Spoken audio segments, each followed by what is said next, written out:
Papeterie du Poitou, à l'origine, c'est une entreprise familiale qui a été créée donc en 1947, spécialisée dans le papier pour les bouchers.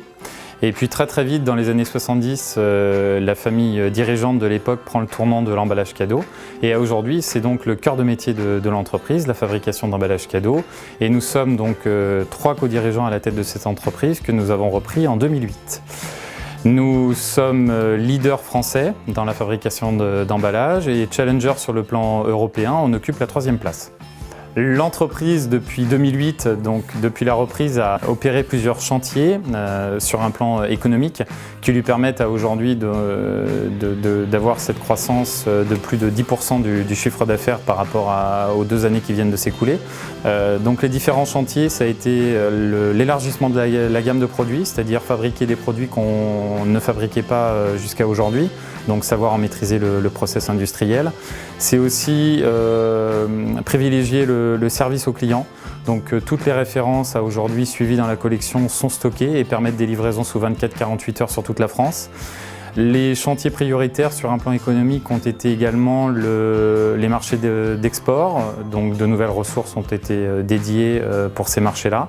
Et puis un focus sur une labellisation Origine France qui nous permet de gagner du terrain sur la concurrence auprès notamment des distributeurs français.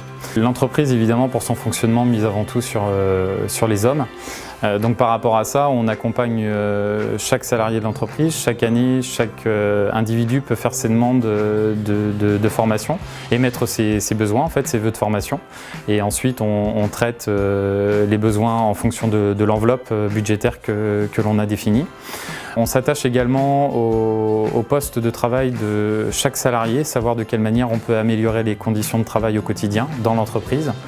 Et puis, bien entendu, les salariés sont intéressés également à l'évolution, à la croissance de l'entreprise.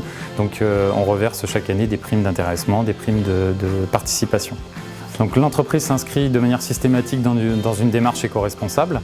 Donc on a entrepris un très gros chantier depuis 2008 à ce niveau-là, c'est donc l'équipement au niveau du toit de l'usine de panneaux solaires, puisqu'on a été une des premières entreprises à avoir une surface aussi importante de panneaux photovoltaïques.